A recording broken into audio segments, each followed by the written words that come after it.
Jack loved to golf, but his eyesight was getting worse and worse.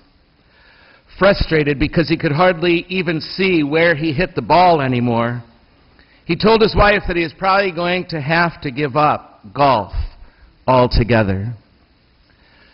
Knowing how much he loved it, she suggested, "Why don't you bring your older brother, Bob?" Jack said, "Bob's 90 years old. What good would Bob be?" She said, "Well, his eyesight is good. Maybe he could follow the ball for you and help be your eyes." He thought it and thought it was worth a try, and his brother Bob agreed. So that weekend, there they were on the first tee. Sure enough, when he teed off, Jack could not see where he hit the ball. So he turns to his brother. "Bob, did you see it?" Bob said, "Yep, I saw right where it went." Jack thinks this is awesome.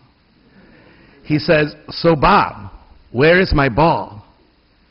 And Bob says, "I forgot."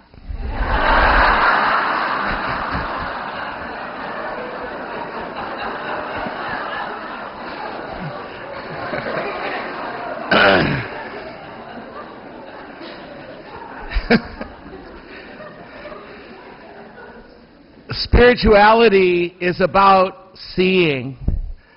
Spirituality, my friends, is about seeing.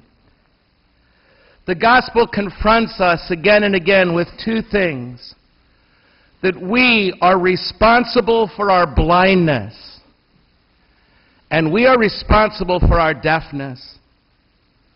We are responsible for our own failure to see.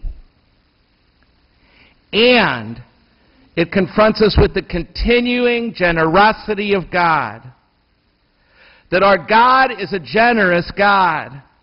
And He even gives us this Jesus who is always healing people so that they can see.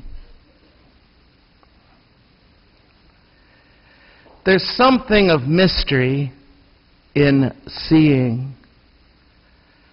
Seeing a sense of the beyondness that is at the heart of things. This is seeing, but seeing beyond. It is seeing with the eye of the heart, with the inner eye that recognizes the deep downness of things. It is seeing with eyes washed clean by the time we spend in prayer. Father Thomas Merton was a hero to many of us, especially many in my generation. His writings were among the most important when I was in college, that began to turn me on to this way of seeing. He used to say frequently, "Open your eyes and see. Open your eyes and see." What he wished above all else was that we would learn to see directly what is right in front of us. In his own words, "It is good and praiseworthy to look at some real created thing and to feel and appreciate its reality. To just let the reality of what is real sink into us.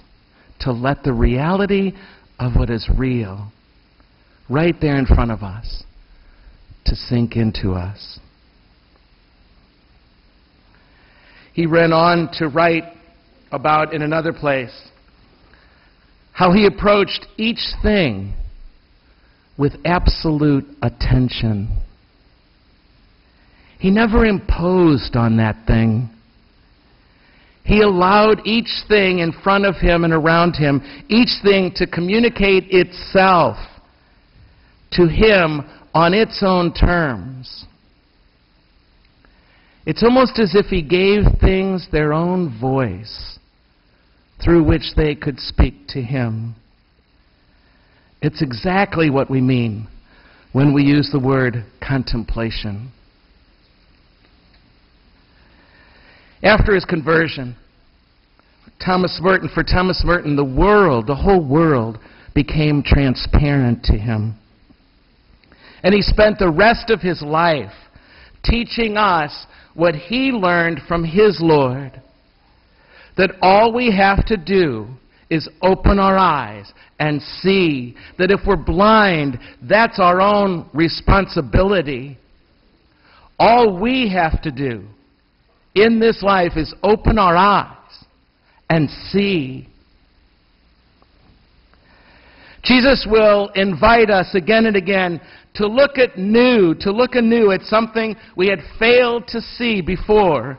Maybe because it had become overfamiliar to us, or maybe because of our own laziness, or maybe because we were in too much of a hurry to look.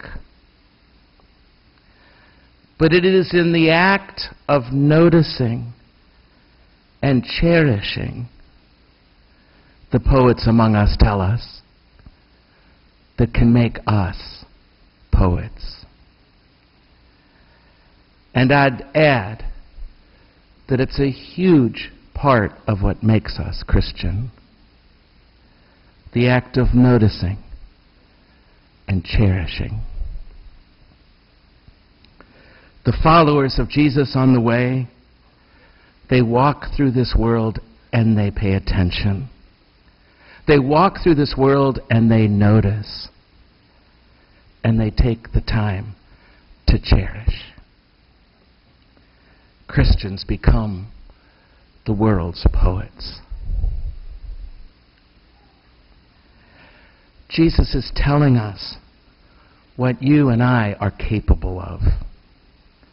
That we are capable of seeing the world with new eyes, with wonder-filled eyes.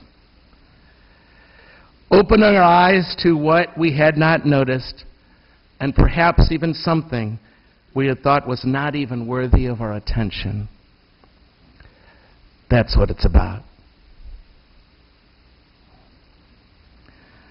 Something not apparently beautiful becomes beautiful if we see it afresh. We can find ourselves entranced by even the most regular old street scene, as well as any scene of what is happening out there in nature these fall days. And the spiritual person is always alert and always on the lookout for even an unassuming detail. Suddenly, every moment becomes a miracle, a moment of miracle. If I look and look again at the littlest things, and if I look and look again, even that tiny little piece can become a visitation of divinity itself for me.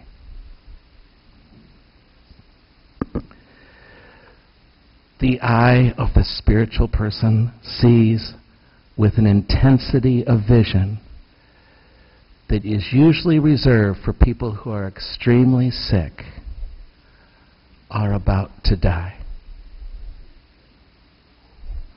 When we're really laid up and sick, or when we're getting that diagnosis and driving home, we see things we've passed every day of our lives like something we've never ever seen before. The spiritual person sees like that.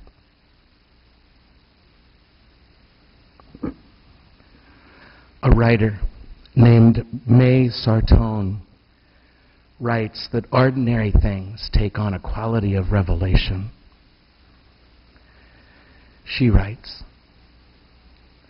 if one looks long enough at almost anything, looks with absolute attention at a flower, a stone, the bark of a tree, grass, snow, a cloud, something like revelation takes place for us. Something is given.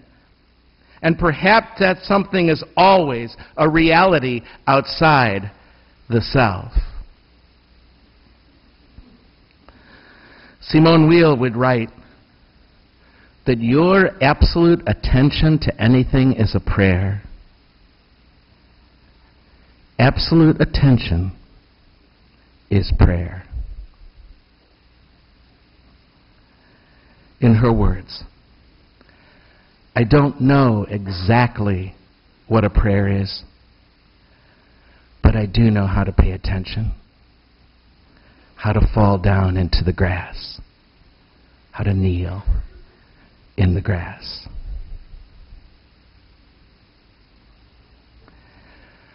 That, my friends, is the simple command of religion itself. It's not do this or maybe don't do that. It's look. Look. Look.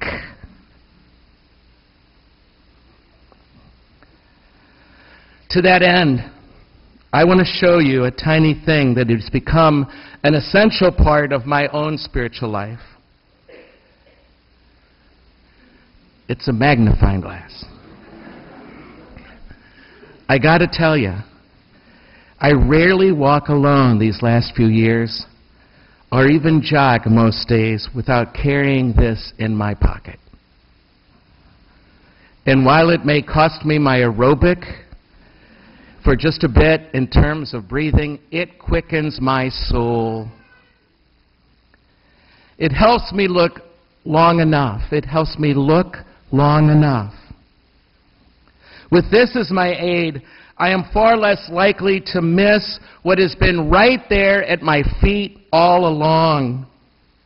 With this tiny, man-made thing, I can not just look, but see.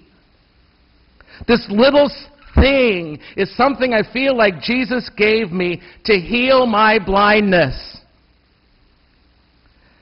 And now I know that how I pray and how I see the world are intimately connected. Another essential of my spirit is right here. The Bible, the Word of God. This helps me see too. Things I might have ignored or judged before in a whole new way. And another is what we are about to do on this very altar today and always. Thich Nhat Hanh says that he believes that Jesus instituted the Eucharist because he realized that if he could get his followers to just see, really see, even something as simple as a piece of bread for all its sacredness, then the transformation of how they saw everything else would follow.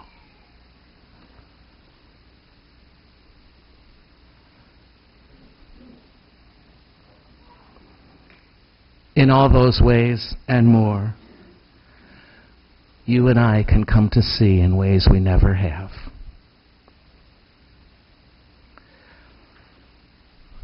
You don't have to be blind anymore. It's your choice. Open your eyes. Open your eyes and see. If we but open our eyes and see, if we look long enough, we will begin to see the hidden wholeness of things, of each person and each thing along the way. That there's this light That there's this greening, as the mystic used to say, this greening at the very heart of everything and every person. And what I'm learning along the way as I look is reverence. Reverence for the universe. Beginning right here at my very own feet.